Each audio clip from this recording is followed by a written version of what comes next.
Ça va faire maintenant 2 mois qu'on est parti avec Bolti pour notre tour de France des Gilets jaunes. Cet épisode représente exactement ce que l'on espérait faire avant de partir. Vous y verrez 6 modes d'action Gilets jaunes différentes.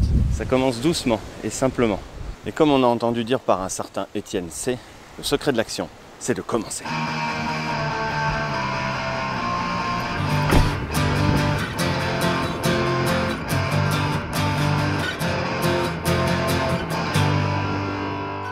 Samedi 2 mars, acte 16. J'arrive ce matin sur Guérande, en Loire-Atlantique, où je découvre la première action Gilets jaunes de la journée. Ici, ils sont en train d'informer la population sur la construction de leur nouvelle salle de réunion, ouverte à tous.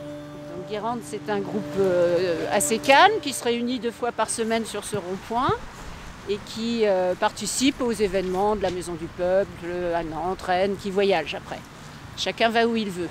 Et ici, c'est un peu la tradition, c'est forcément non violent. Donc on essaye plutôt de contourner les violences pour proposer d'autres choses. On essaye surtout de durer, parce que je crois que l'enjeu il est là, on veut durer. Si tu vas dans Guérande, il y a un groupe qui est en train de tracter aussi dans Guérande même. Alors le but ce matin était plus d'aller vers la population et vers les gens et de leur expliquer un peu le mouvement. De leur parler de l'assemblée des assemblées de début avril, puis pour animer un peu et faire venir les enfants, parce que qui fait venir les enfants fait venir les parents. Donc on fait le petit atelier maquillage. Donc aujourd'hui, rien contre le gouvernement, rien contre la société, juste rencontrer les gens, échanger avec eux, répondre à leurs interrogations. Quand on va en manifestation, en fait, les enfants ils regardent les infos à la télé, donc ils pensent que c'est que de la violence. Et en fait, non. Nous sommes gentils. Ça use, c'est un mouvement qui prend une tournure plus longue que ça ne devrait en fait. Et on voit bien qu'on est là sur la durée. Et en fait, à chaque fois, de nouveaux gilets jaunes arrivent en fait, qui n'étaient pas forcément ou qui étaient là depuis le début et qui ont arrêté. Et du coup, c'est un peu de sang neuf et ça fait du bien en fait. Le relais est pris, on voit que le mouvement continue en fait. Pendant ce temps, sur le rond-point, en 2 heures, ils sont passés de ça à ça. Et ça me plaît. Alors, tu es l'architecte? Ouais, je suis l'architecte, concepteur. Alors, je voulais faire une yourte. Voilà, alors j'ai préparé des bouts de bois. J'ai récupéré des vieux bouts de bois que j'ai débité, j'ai coupé. Et puis j'ai fait des bouts de ferraille pour que ça tienne dans le sol aussi. Cette cabane aujourd'hui, elle est symbolique aussi, parce qu'il y a des risques qu'elle se fasse déloger. Oui, on s'en fout. On avait envie de faire une cabane, voilà, on a notre cabane. Puis après, elle tiendra le temps qu'elle tiendra. Hein. Mais bon, on l'a fait solide. Ceux qui veulent la détruire, ils ont quand même du mal. Alors peut-être que ceux qui détruisent, c'est des soutiens à Macron et sa bande. C'est possible. Mais comme ils se cachent, nous on ne se cache pas. On est contre Macron et sa bande, on le dit ouvertement avec nos gilets jaunes et avec nos revendications. Alors il y en a peut-être qui sont pour, mais ils se cachent, qui viennent le dire, qui viennent discuter. C'est un endroit pour qu'ils viennent discuter, on est prêt à échanger. Hein, voilà. Ceux qui cassent les cabanes, c'est les destructeurs. Nous sommes les constructeurs. Voilà. Les Gilets jaunes de Guérande, je vous laisse. Je vais sur la manif de Nantes voir un peu ce qui se passe. Et je vous laisse reconstruire notre France jaune. De la racine à la racine.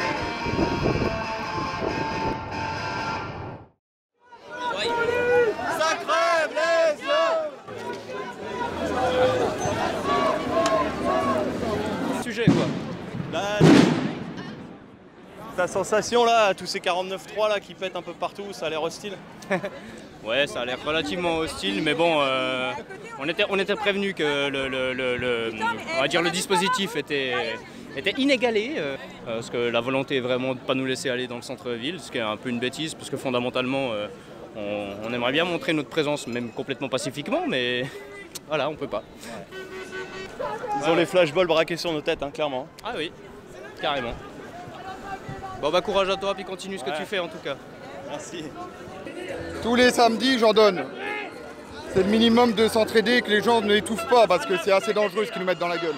C'est ta première manif? Ouais, c'est ma première manif, ouais. Voilà. Il était réserviste avec les Tu sais que les manifs gilets jaunes, on sait quand on commence, on sait pas quand on finit. Ah ouais, ça je sais, mais on verra. Ça finira quand ça finira. Bah, je sais pas si on la voit bien, mais la démocratie marche encore derrière moi.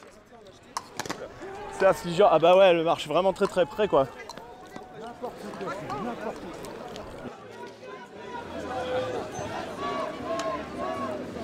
Sujet quoi.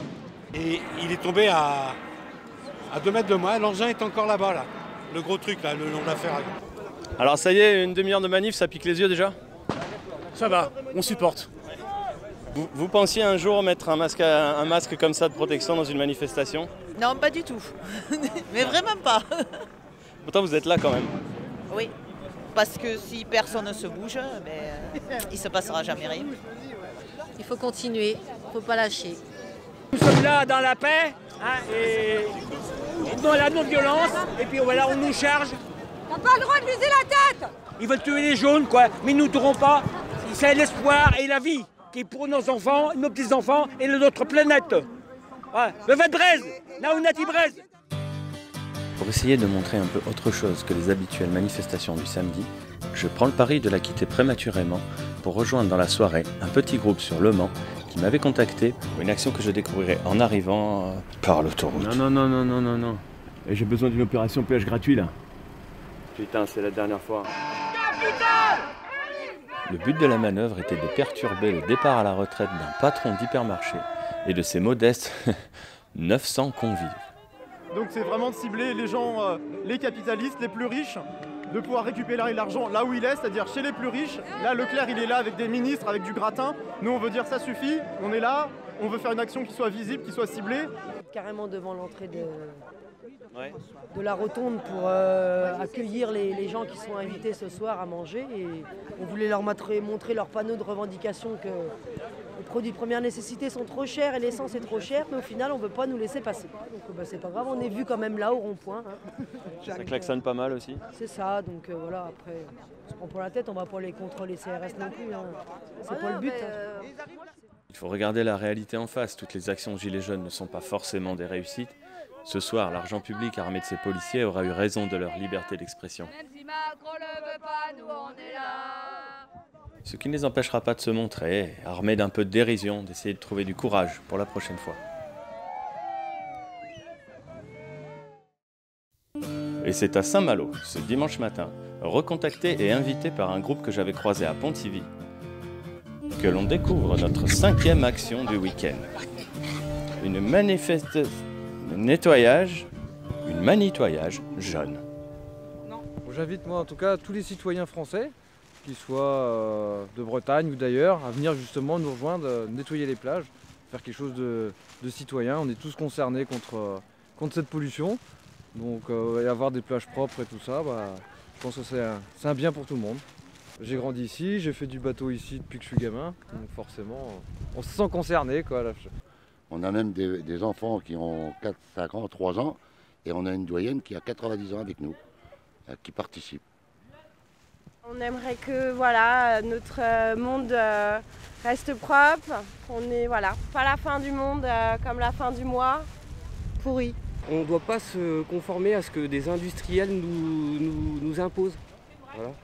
Les gens, il faut qu'ils comprennent que c'est à nous d'imposer aux industriels notre façon de consommer. On va prouver qu'on n'est pas, nous déjà, d'une part, on n'est pas des casseurs, on est des gilets jaunes, même dans les manifs, mais on sait aussi reconnaître ce qu'il y a à faire sur la ville. Bonjour madame, de voir des gilets jaunes comme ça qui vous nettoient les plages, ça vous inspire quoi? Non, c'est bien, mais nettoyer les plages c'est bien, mais, oui. Mais casser à Paris c'est nul. Du coup c'est bien qu'ils fassent des opérations comme ça. Faut pas être gilet jaune pour faire ça, mais c'est bien. Plein de choses comme ça qui font changer. Il ne faut pas croire que le mouvement des Gilets jaunes, c'est juste le samedi. C'est toute une organisation, donc toute la semaine. C'est un agenda hyper chargé. J'ai mon agenda, j'ai plus une minute à moi. Là, j'ai 15 jours pour faire une synthèse de 7 heures de grand débat. Donc, c'est oui, un boulot. On y est toujours, tous les jours. Il ne faut pas croire qu'on est dehors que le samedi pour les Gilets jaunes. On se bat tous les jours. Il faut partir dans tous les sens, il faut plein de mouvements différents. Mais malgré tout, il faut savoir travailler ensemble. Malheureusement, la pêche a été bonne.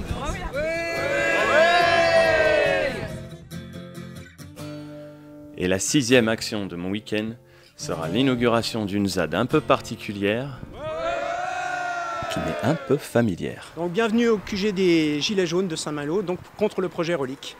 Ça me plaît.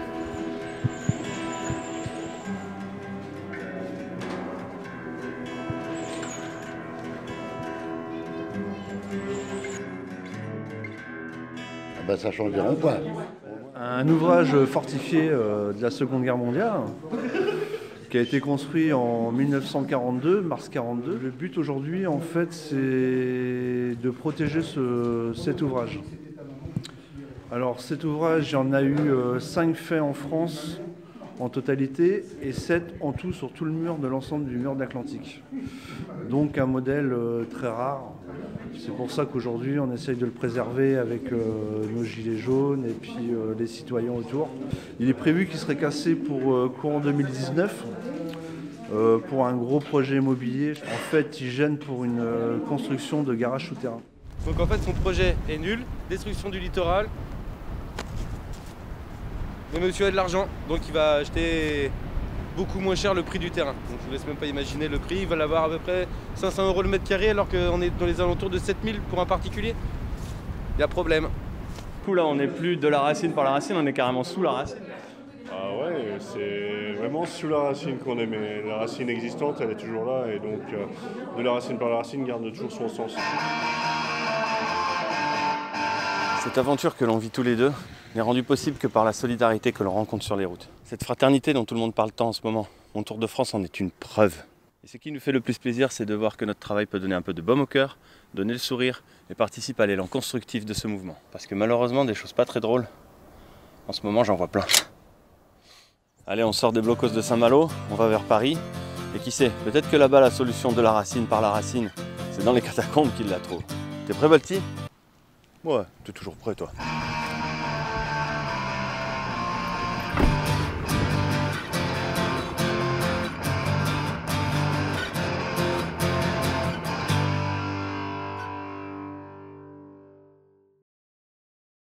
Qu'on tienne bon, hein. Parce qu'apparemment ils veulent rien lâcher, mais nous non plus on va rien lâcher. Ça vous inspire quoi de voir ces gilets jaunes qui nettoient les plages ? Ils nettoient les plages, on croyait qu'ils cherchaient des moules. Voilà, voilà.